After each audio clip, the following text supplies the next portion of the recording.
What's up guys, this is Balázs from RacingBrick. I received some concerned comments regarding the rest of the 2022 Technic lineup that I did not review yet, but don't worry, everything is in the pipeline. This year LEGO did not offer the smaller Technic sets for review, so I had to wait until they appeared in the local shops. I also had some bigger releases to share and I had to organize the chaos around here after the move. I made some progress already, but there's a good reason why you only see this side of the room. So, I have a bunch of smaller sets still waiting to be reviewed. Their videos will come soon. Another thing to clarify before we start. A lot of you asked why I didn't highlight in my Monster Jam or Chopper reviews that those sets were not sent by LEGO. I did not feel the need, as it does not affect my opinion about the sets in any way, simple as that. If you see the disclaimer at the beginning of the video, then it was provided by LEGO, if not, then it isn't. If you watch my videos, then there's probably a reason for that. I don't feel the need to emphasize my independent point of view. In today's world, everyone has a firm opinion about everything. I don't think I will be the one who is able to convince people about anything if they think otherwise. So, back to the main topic. Today's candidate is the 42136 John Deere 9620R 4-wheel drive tractor. To spice up the review a little bit, I decided to build a MOC with a similar scale, this JCB Fastrac Tractor by SaperPL, and do a little comparison. Let's get started. On the front of the box you can see the John Deere tractor with the trailer rolling on the road in its natural habitat. The back shows us some details about the functions and another view of the vehicle. Let's open it. The set has 390 pieces. The age recommendation is 8+, so it's really a set for kids. We need to keep it in mind going forward. The price is €29.99 or dollars, and it's already available. There are 4 numbered bags inside, 4 tractor tires, 2 manuals, and the sticker sheet. The sticker sheet is quite big considering the size of the set. Since it's a small set, there's no any extra information in the manual despite the branding. We will use the first 3 bags to build the tractor, then the 4th one for the trailer. It's interesting to have them split in 2, I don't see this very often. Now let's start building. We begin with the chassis and there's already a sticker in place for the front, and here's the 5x7 Technic frame in green, which is a new color for this piece. I'm not sure if this color had a huge demand, but I'm looking forward to see more builds in green. I'm still surprised to see these frictionless axle pins in white, but I guess they will become more and more common in new sets. A surprising block of system bricks in such a small scale Technic build. I'm happy to see such synergy happening more and more often. These few gears at the rear will be responsible for the steering. Yet another unusual move, we need to stick this rod in the black pin. I'm not sure if it will be supported from both sides since this connection is not secure at all. It can still move easily, but it will support this triangle with the clip. You need to make sure to attach it to the rod right next to the pin while it is pushed in fully, this way it won't be able to move. This is how the build looks like at the end of bag 1. We get 2 of these fairly new 2x5 modified curved lift arms in the set, and this is how the steering will work with the hand of God knob being geared down. I always wondered why this part has an axle with a length of 1.5 modules, but this is a nice example how to use it properly. It fits in this configuration perfectly. Time to cover the front and also to add the headlights. I did not see yet this part being used to support the system steering wheel, pretty clever. The steering wheel is new in dark tan by the way. But please help me explain what's going on here in the manual. What are those rays around the parts? I mean, the part usage is cool here, but it's not exactly a shining miracle to highlight. Any thoughts? Here's a pretty clever assembly with these U-shaped pieces and the beams connecting the panel with specific mounting points to attach to the body. Same goes to the other side, end of bag 2. In bag 3 we continue building the area around the cabin, and then comes this cool little seat in tan. Oops, these are upside down, my bad. Adding lines to the front and the back of the cabin, then comes this 6x6 tile as the roof, which is also new in green. Here's the air intake, nothing special but I like the part usage. Time to add the wheels, and we are finished with the tractor. Here we have those funny rays again, maybe it's just the symbol of the achievement, well done, we made it. This is the base of the trailer from bag 4 with the support for the wheels. The bed is a pretty basic build, but it can be assembled fairly quickly at least. This is how we attach it to the frame, then comes the mechanism for the tipping function, the wheels, and we are ready. So, here is our finished model.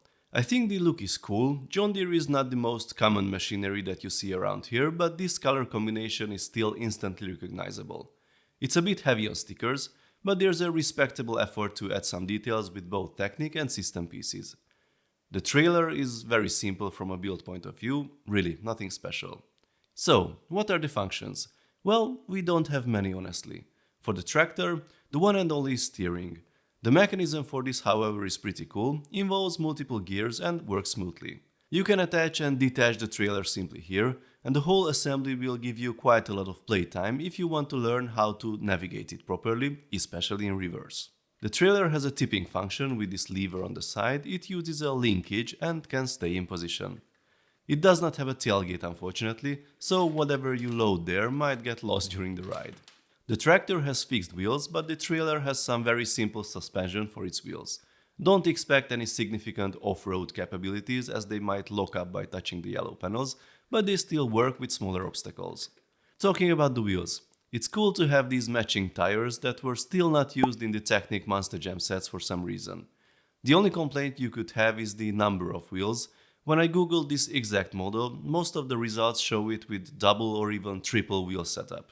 Another thing that might come up, the cabin might look like being minifig compatible, but it isn't unfortunately. You can only access it through the roof, but the seat does not hold the minifigures, so it will fall off quickly. Now let's take a look at this custom build. This was designed by SaperPL. The instructions are available for free among many others on his replicable page. As you see, he is kind of specialized in small-scale builds. Let's see what functions and solutions are squeezed in this one. The build looks cool. The whole setup is very similar to the official one. As you see, the structure of the trailer even uses similar solutions for the bed. I'm no tractor expert by the way, but as far as I know, the real-life scale is very different of these machines. The John Deere one is much bigger than this guy. The tractor has a hand-of-God steering knob on the top, and if we check the bottom, the steering system is very compact and quite clever. It has a virtual pivot steering setup, allowing the wheels to turn almost in place. It's also easy to operate, almost too easy, as there's very little weight on the front of the vehicle. This means you can actually push it forward on a smooth surface while the wheels are rotated. Works somewhat better on a rough surface, but reverse is still a challenge there. The model has opening doors, a nice cabin with 2 seats, and these are actually minifig compatible. Martin needs to lose his hair though to sit in, and I doubt this machine will be able to reach 88 miles per hour. The hood opens, there's a little engine imitation here. There's a second knob behind the cabin, that one controls the elevation of the 3-point hitch, that is rather a 4-point hitch in this case. It uses a worm gear and an interesting Technic arm piece that was never actually used yet in a Technic set. Another cool feature is the front and rear PTO, short for power takeoff. These axles are driven by the rear wheels, and you can power some accessories with them, like this rotary rake for example. As I mentioned, the trailer has a similar structure to the official one, although it has a few more tricks. The tipping function is operated by a small linear actuator instead of the lever. This gives you more precision and a much steeper endpoint, but it will work slower. There is a tailgate as well that will open when you tip the bed thanks to this clever linkage on the sides. The trailer also has supports to hold it when it is not connected to the tractor. These parts responsible for the connection are by the way not part of the instructions at the moment, but it is fairly easy to replicate them by checking the photos on the page. So, how do these two builds compare?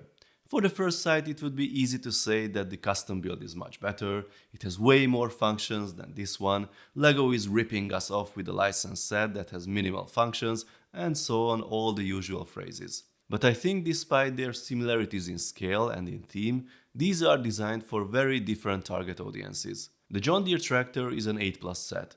This is close to the minimum age limit of Technic. Smaller sets are rated usually 7+ or 8+. This means these are supposed to be entry-level sets for kids, introducing the world of Technic with fairly simple mechanisms and relatively easy builds, and the play functionality still has quite a big importance. From this perspective, I think the set performs well. It's not a complicated build, but it has some interesting parts. The end result is playable, it is sturdy. Apart from this single piece, I don't think many parts could fall off. This one on the other hand has way more features, offers more technical tricks during building as well, but at the same time it feels less robust here and there, probably less playable due to the steering challenges. It's more what an experienced Technic fan or adult would want to have at this scale. This combination also has more parts and will cost you about double the price of this one if you want to buy all parts new. If you are fine with used parts or you have most of it in your inventory, then it can be less, of course. Could they be improved? Yes, obviously, both of them. The LEGO version could have more features, a tailgate on the trailer, or possibly more wheels. And honestly, that four-wheel drive part in the name is kind of misleading. The custom build could be more robust and it would use some stability improvements for a better play experience. But as I said, they offer a different experience for different target audiences, so I think they are both fine as they are. I'm sure some of you will say that I complain a lot about the lack of features in bigger Technic sets, especially the licensed ones. Why do I like this one then as it is? As I mentioned previously, I see this category and all of these other sets here as an introduction to the Technic world for kids.